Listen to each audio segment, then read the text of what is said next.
नमस्कार दोस्तों, हम लोग पुनः अपनी क्लास को आगे बढ़ाते हैं और आज समझते हैं कि एंजल वक्र क्या होता है और एंजल वक्र को हम आय उपभोग वक्र की सहायता से उसको व्युत्पन्न कर सकते हैं, समझ सकते हैं। तो आय उपभोग वक्र हमने आपने समझा है कि जो उपभोक्ता है वो एक्स और वाई वस्तुओं को खरीदता है। जब उसकी इनकम बढ़ती है, आय बढ़ती है, तो उसकी बजट लाइन आगे बढ़ जाती है।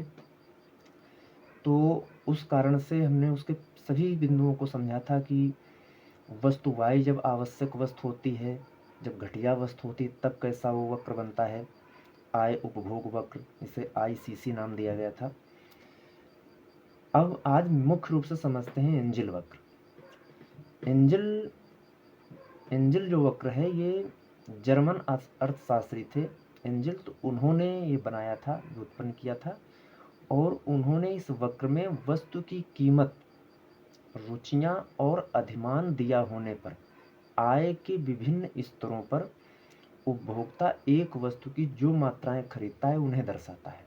विशेष रूप से आपको ये समझना है, अभी हम आगे चर्चा करेंगे कि जो ICC है, आय उपभोग वक्र है, इसमें दो वस्तुएं खरीदी जाती है, एक्स और वाई। लेकिन जो एंजल वक्र है उसमें सिर्फ एक वस्तु होती है, या ऐसे कहें कि ICC में एक अक्ष पर वस्तु x होगी और एक अक्ष पर वस्तु y होगी। लेकिन जो एंजल कर्व है उसमें एक अक्ष पर माने x अक्ष पर वस्तु x होगी और अनुलंब अक्ष पर y होगी। वहाँ क्या है, वस्तु y होती है और एंजल कर्व में y होती है। तो इसको हम लोग चित्र के माध्यम से समझते हैं।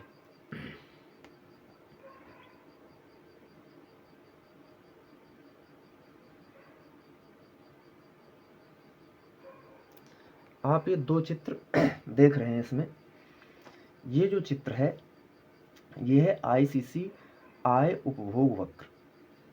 क्या दिखा रहा है कि PQ बजट रेखा, आय बढ़ी P1 Q1 और आय बढ़ी P2 Q2। जिन बिंदुओं पर वह संतुलन में है DEF, उन बिंदुओं को मिलाते हुए हमने वक्र खींचा, उस वक्र को नाम दिया गया ICC। यही हमने पीछे भी समझा था। इधर देखिए वस्तु x है और ये वस्तु y है। अब ये है आपका एंजल वक्र। एंजल वक्र में क्या है, उन्होंने बताया है कि अधिमान माने जो उपभोक्ता की प्रेफरेंसेस हैं वे वस्तु की कीमत और रुचियां ये निश्चित हों, बिल्कुल स्थिर हों। ऐसी स्थिति में अगर किसी व्यक्ति की आय बढ़ती है, हम आप भी उस बात को जानते हैं, बस ये है कि अर्थशास्त्रियों ने जिस तरीके से उसको व्यक्त किया वो समझना होता है कि जब किसी की आय बढ़ती है, कोई व्यक्ति है, उसकी OM कह लो या M1, जो भी M1 लिखा है इसमें, तो OM1 किसी की आय थी, उस आय पर व्यक्ति OA मात्रा खरीद रहा है, किसकी, वस्तु x की। आय बढ़ी, OM1 से OM2 हो गई। तो अब मान लीजिए यहाँ पर खरीद रहा है OB, इतनी खरीद रहा है, इस जगह पर संतुलन में पहुंचा। M1 पर यहाँ पर संतुलन में है और आय बढ़ गई, OM3 हो गई, तो संतुलन में K बिंदु पर पहुंचा, माने OC। थोड़ी इनकम OA, इनकम बढ़ी OB और इनकम बढ़ी OC। लेकिन वस्तु x एक ही वस्तु की इसमें बढ़ रही है। ये बिंदुओं को मिलाते हुए जो हम वक्र खींचेंगे उसको नाम दिया जाएगा एंजल वक्र। अंतर क्या है आय उपभोग वक्र और एंजल वक्र में, पहले ही बताया। विशेष अंतर यही है कि आय उपभोग वक्र में एक अक्ष पर, इस अक्ष पर और इस अक्ष पर, दोनों अक्षों पर वस्तुएं होती है। एंजल वक्र में क्या है कि एक अक्ष पर वस्तु होती है और एक अक्ष पर आय होती है, माने अनुलंब अक्ष पर आय होती है। ये विशेष रूप से अंतर है, बाकी देखने में दोनों समान नजर आएंगी। हाँ, इसमें अब ये चित्र देख रहे हैं तो इसमें एक चीज़ और आपको ये देखना चाहिए कि जब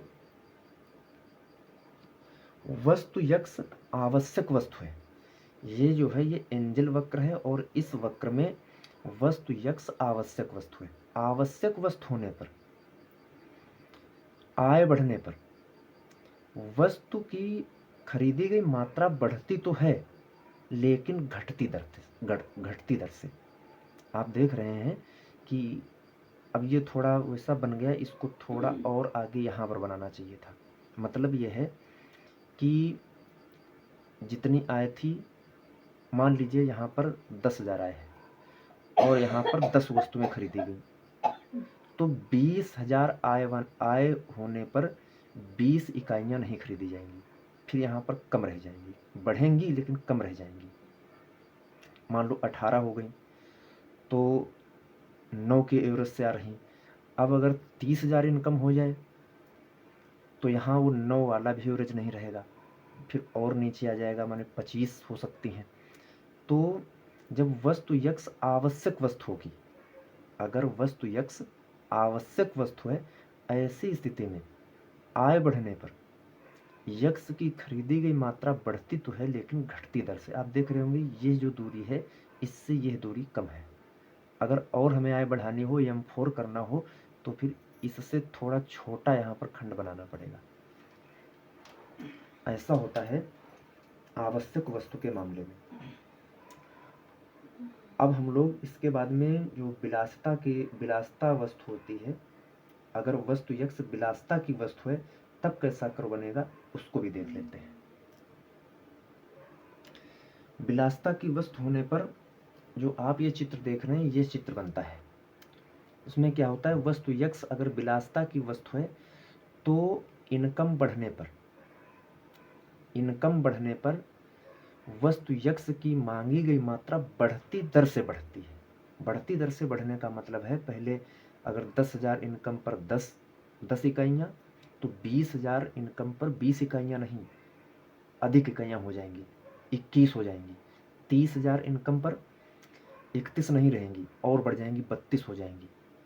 मतलब इधर जिस अनुपात में इनकम बढ़ती है, उससे अधिक अनुपात में मांगी गई मात्रा बढ़ती है। कब? जब वस्तु यक्ष विलासिता की वस्तु हो। तो ऐसी स्थिति में जो इसका कर्व बनता है, इसी एंजल वक्र बनता है, वो इस तरीके का बनता है जैसा आप ये देख रहे हैं। इसके बाद में हम लोग घटिया वस्तु के विषय में देख लेते हैं। तो सामान्य सी वही बातें निकल रही हैं कि घटिया जब वस्तु होगी, चाहे भले हम लोग देख लें, बाकी घटिया वस्तु में यही है कि जब इनकम बढ़ेगी तो मांगी गई मात्रा घटेगी, इस तरीके से बनेगा। फिर भी हम लोग देख लेते हैं उसको।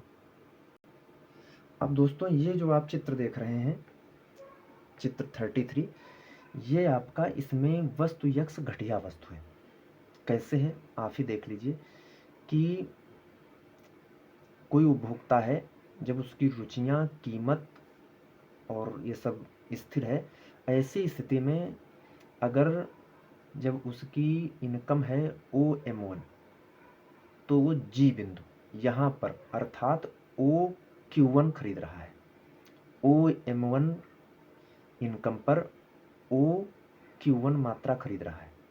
जैसे इनकम बढ़ी, इनकम बढ़ने पर घटिया वस्तु की जो मांग है वो कम हो जाती है, तो वो H पर जा रहा है। H पर आया तो क्या हुआ, Q2, पहले कितनी थी, Q1।